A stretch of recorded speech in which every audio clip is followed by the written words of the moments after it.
हरे कृष्ण।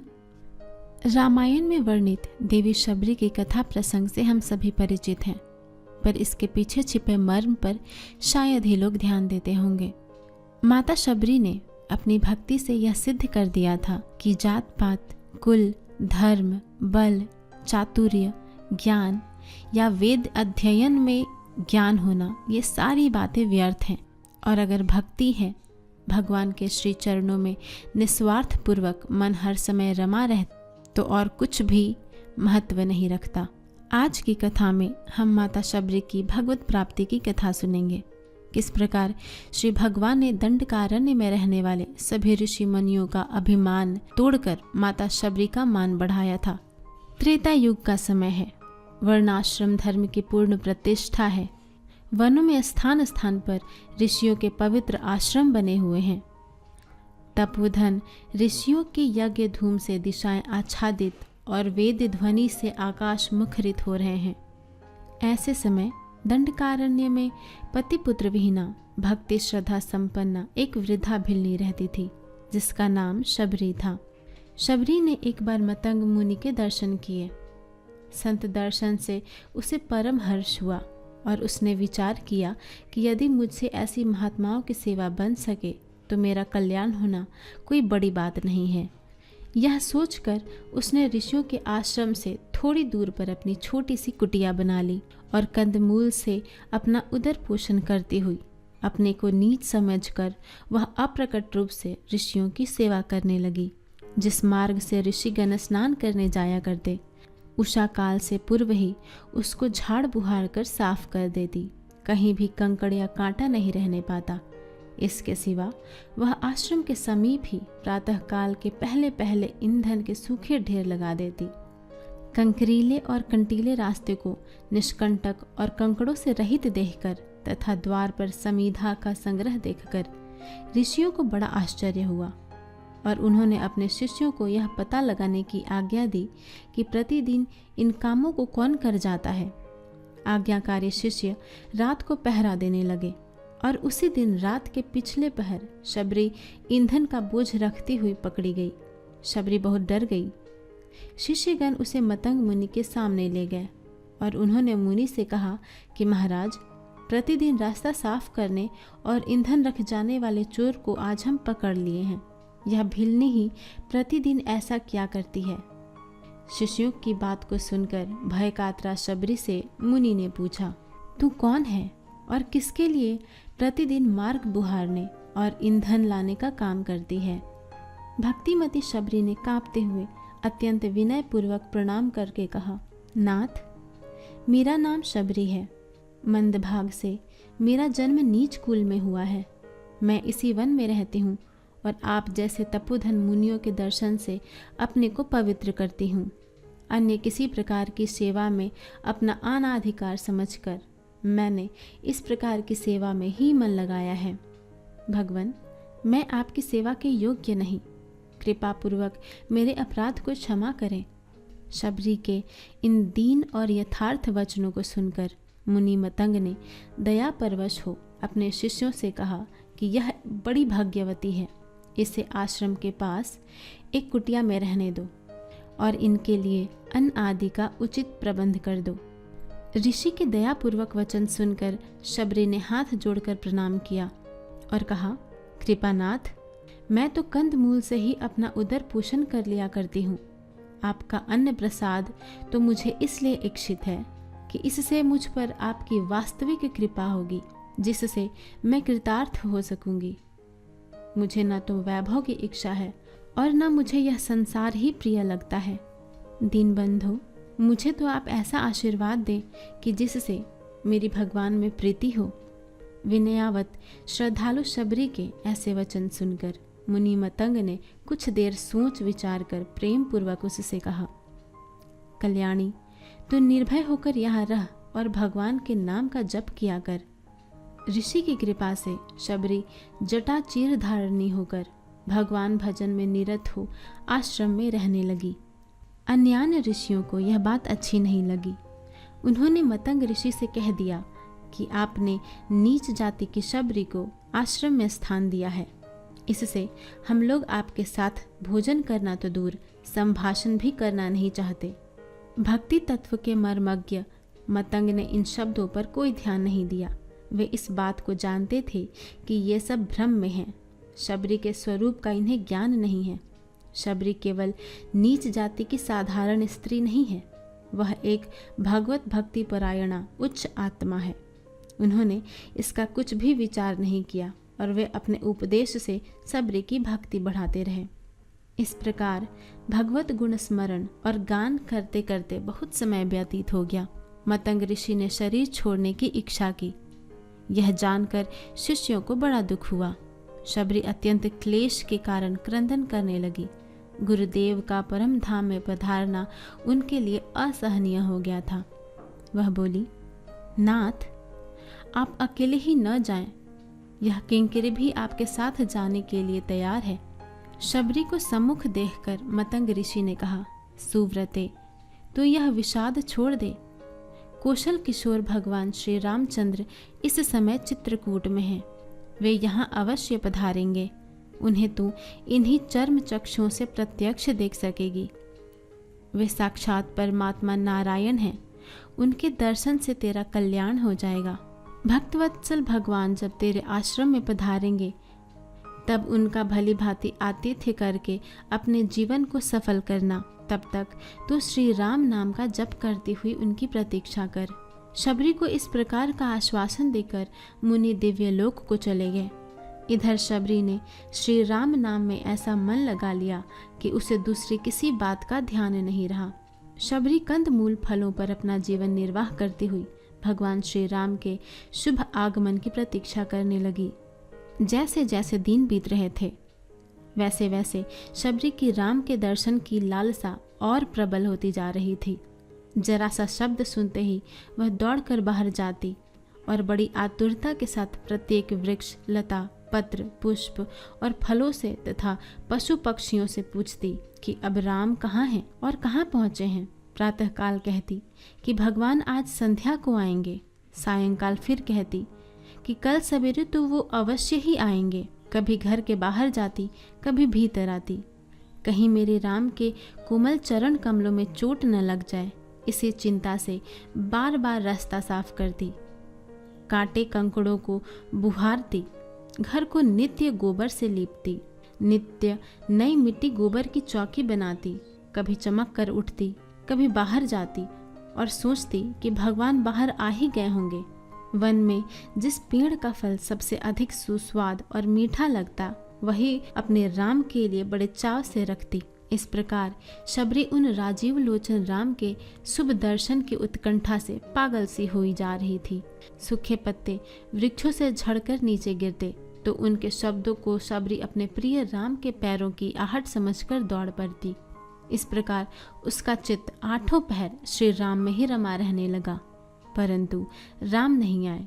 एक बार मुनि बालकों ने कहा, शबरी, तेरे राम आ रहे हैं। फिर क्या था, बेर आदि फलों को आंगन में रखकर वह दौड़ी सरोवर से जल लाने के लिए। प्रेम के उन्माद में उसे शरीर की सुध नहीं थी। एक ऋषि स्नान करके लौट रहे थे। शबरी ने उन्हें नहीं देखा और उसका स्पर्श उनसे हो गया। मुनि बड़े क्रुद्ध हुए। वे बोले, कैसी दुष्टा है, जानबूझकर हम लोगों का अपमान करती है। शबरी ने अपनी धुन में कुछ भी नहीं सुना और वह सरोवर पर चली गई। ऋषि भी पुनः स्नान करने को उसके पीछे गए। ऋषियों ने ज्यों ही जल में प्रवेश किया त्यों ही जल में कीड़े पड़ गए और उसका वर्ण रुधिर सा हो गया। इतने पर भी उनको यह ज्ञान नहीं हुआ कि यह भगवत परायणा शबरी के तिरस्कार का फल है।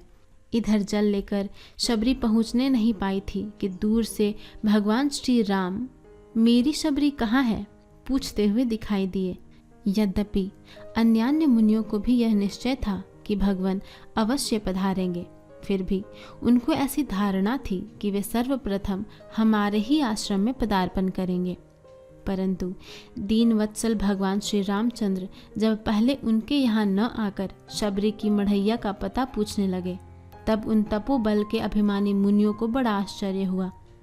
शबरी के कानों में भी सरल ऋषि बालकों द्वारा यह बात पहुंची। श्री राम का अपने प्रति इतना अनुग्रह देखकर शबरी को जो सुख हुआ उसकी कल्पना कोई भी नहीं कर सकता। इतने में भगवान श्री राम अपने भ्राता के सहित उनके आश्रम में पधारे। आज उसके आनंद का पार नहीं है। वह प्रेम में पागल हो इधर उधर नाचने लगी। हाथ से ताल दे देकर नृत्य करने में वह इतनी मग्न हो गई कि उसे अपने उत्तरीय वस्त्र का ध्यान ही नहीं रहा। शरीर की सारी सुध बुध जाती रही। इस तरह शबरी को आनंद सागर में निमग्न देखकर भगवान बड़े ही सुखी हुए और उन्होंने मुस्कुराते हुए लक्ष्मण की ओर देखा।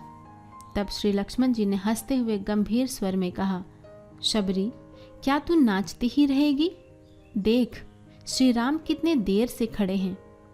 क्या इनको बैठाकर तू इनका आतिथ्य नहीं करेगी? इन शब्दों से शबरी को चेत हुआ और उस धर्मपरायणा तापसी सिद्धा सन्यासिनी ने भगवान श्री राम लक्ष्मण को देखकर उनके चरणों में हाथ जोड़कर नमस्कार किया और पाद आचमन आदि से उनका पूजन किया। भगवान श्री राम उस धर्मनिरता शबरी से पूछने लगे, तपोधने, तुमने साधन के समस्त विघ्नों पर विजय पा लिया है। तुम्हारा तप तो बढ़ ही रहा है। तुमने कोप और अहंकार का संयम कर लिया है। चारुभाषिनी, तुम्हारे नियम तो सब बराबर पालन हो रहे हैं। तुम्हारे मन में शांति है ही। तुम्हारा गुरु सेवा सफल हो गया है। अब तुम क्या चाहती हो? श्री राम के ये वचन सुनकर वह सिद्ध पुरुषों में मान्य वृद्धा तापसी बोली, भगवान, आप मुझे सिद्धा, सिद्ध सम्मता, तापसी आदि कहकर लज्जित न कीजिए। मैंने तो आज आपके दर्शन से ही जन्म सफल किए हैं। हे भगवान, आज आपके दर्शन से मेरे सभी तप सिद्ध हो गए हैं। मेरा जन्म सफल हो गया है। आज मेरी गुरुओं की पूजा सफल हो गई। मेरा तप सफल हो गया है। हे पुरुषोत्तम, आप देवताओं में श्रेष्ठ श्री राम की कृपा से अब मुझे अपने स्वर्ग पर्व में कोई संदेह नहीं रहा। शबरी अधिक नहीं बोल सकी। उसका गला प्रेम से रुंध गया था। थोड़ी देर चुप रहकर वह फिर बोली, प्रभु, आपके लिए संग्रह किए हुए कंदमूल फल आदि तो अभी रखे ही हुए हैं। भगवान, मुझ अनाथिनी के फलों को ग्रहण कर मेरा मनोरथ सिद्ध कीजिए। यूँ कहकर शबरी फलों को लाकर भगवान को देने लगी और भगवान बड़े प्रेम से, पवित्र प्रेम रस से पूर्ण उस फलों को बार बार सराहना करते हुए खाने लगे। शबरी वन के पके हुए मूल और फलों को स्वयं चखकर परीक्षा करके भगवान को देती थी। जो अत्यंत मधुर फल होते वही भगवान के लिए निवेदन करती और भगवान मानो कई दिनों से भूखे हों ऐसे चाव और भाव से उसे पाने लगे। यही नहीं, भगवान श्री राघवेंद्र शबरी के इन प्रेम सुधा रस पूर्ण फलों का स्वाद कभी नहीं भूले। घर में, गुरु जी के यहाँ, मित्रों के घर पर, ससुराल में, जहाँ कहीं भी इनका स्वागत सत्कार हुआ, भोजन कराया गया, वहीं ये शबरी के फलों की सराहना करते थे। इस तरह भक्तवत्सल भगवान के परम अनुग्रह से शबरी ने अपनी मनोगत अभिलाषा पूर्ण हुई जानकर परम प्रसन्नता लाभ की। तदनंतर वह हाथ जोड़कर सामने खड़ी हो गई।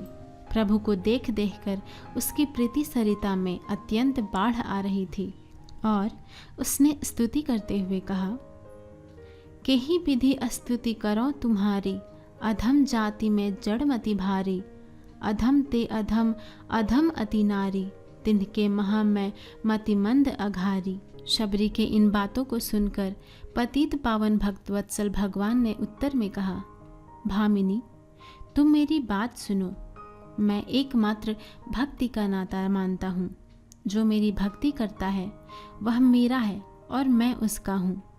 जात पात, कुल, धर्म, कुटुंब, गुण, चतुराई सब कुछ हो, पर यदि भक्ति न हो तो वह मनुष्य बिना जल के बादलों के समान शोभाहीन और व्यर्थ है। आध्यात्म रामायण में वर्णित है कि भगवान श्री राम ने माता शबरी को नवधा भक्ति का स्वरूप बतलाया है। वह नवधा भक्ति का स्वरूप कुछ इस प्रकार है। नवधा भक्ति कहूँ तुही पाही, सावधान सुनु धरु मन माही। प्रथम भक्ति संतन कर संगा, दूसरी रति मम कथा प्रसंगा। गुरपद पंकज सेवा, तीसरी भक्ति अमान।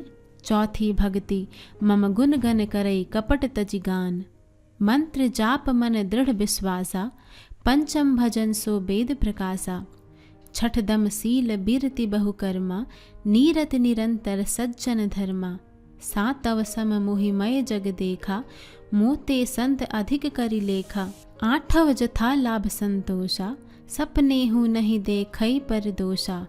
नवम सरल सब सन छलहीना, मम भरोस हिय हरस न दीना। नव महु एकऊ जिन्ह के होई, नारी पुरुष सराचर कोई। सोई अतिशय प्रिय भामिनी मोरे, सकल प्रकार भक्ति दृढ़ तोरे। यहाँ पर भगवान श्री राम ने नवधा भक्ति का उल्लेख करते हुए शबरी से कहा है कि उनकी भक्ति सभी प्रकार से उत्तम है। उसी समय दंडकारण्यवासी अनेक ऋषि मुनि शबरी के आश्रम में आए। मर्यादा पुरुषोत्तम भगवान श्री राम और लक्ष्मण ने खड़े होकर दोनों मुनियों का स्वागत किया और उनसे कुशल प्रश्न किया। सबने उत्तर में यही कहा, रघुश्रेष्ठ, आपके दर्शन से हम सब निर्भय हो गए हैं। प्रभो, हम बड़े अपराधी हैं। इस परम भक्तमती शबरी के कारण हमने मतंग जैसे महानुभाव का तिरस्कार किया। योगी राज के लिए भी जो परम दुर्लभ है, ऐसे साक्षात नारायण जिसके घर पर पधारे हैं, वह भक्तमती शबरी सर्वथा धन्य है। हमने बड़ी भूल की। इस प्रकार सभी ऋषि मुनि पश्चाताप करते हुए भगवान से विनय करने लगे। आज दंडकारण्यवासी ज्ञानाभिमानियों की आंखें खुली। हमारे 3 जन्मों को, एक गर्भ से, दूसरा उपनयन से, तीसरा यज्ञ दीक्षा से, हमारी विद्या को, ब्रह्मचर्य व्रत को, उत्तम कुल को, यज्ञ आदि क्रियाओं में चातुर्य को बारंबार धिक्कार है, क्योंकि हम श्री हरि के विमुख हैं। निसंदेह भगवान की माया बड़े बड़े योगियों को मोहित कर देती है। अहो, हम लोगों के गुरु ब्राह्मण कहलाते हैं, परंतु अपने ही सच्चे स्वार्थ से चूक गए। ऋषि मुनियों को पश्चाताप करते हुए देखकर श्री लक्ष्मण जी ने उनके तप की प्रशंसा करके उन्हें कुछ सांत्वना दी।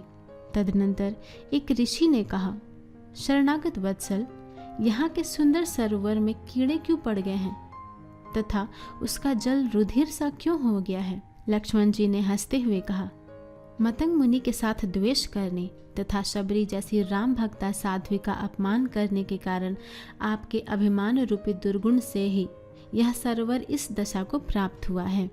इसके फिर पूर्ववत होने का एक यही उपाय है कि शबरी एक बार फिर से उसका स्पर्श करे। भगवान की आज्ञा से शबरी ने जलाशय में प्रवेश किया और तुरंत ही जल पूर्ववत निर्मल हो गया। यह है भक्ति की महिमा। भगवान ने प्रसन्न होकर फिर शबरी से कहा, तू कुछ वर मांग। शबरी ने कहा, मैं अत्यंत नीच कुल में जन्म लेने पर भी आपका साक्षात दर्शन कर पा रही हूँ। यह क्या साधारण अनुग्रह का फल है? तथापि मैं यही चाहती हूँ कि आप में मेरी दृढ़ भक्ति सदा बनी रहे। भगवान ने हंसते हुए कहा, यही होगा। शबरी ने पार्थिव देह परित्याग करने के लिए भगवान की आज्ञा चाही। भगवान ने उसे आज्ञा दे दी। शबरी ने मुनिजनों के सामने ही देह छोड़कर परम धाम को प्रणय कर गई और सब ओर जय जयकार की ध्वनि होने लगी।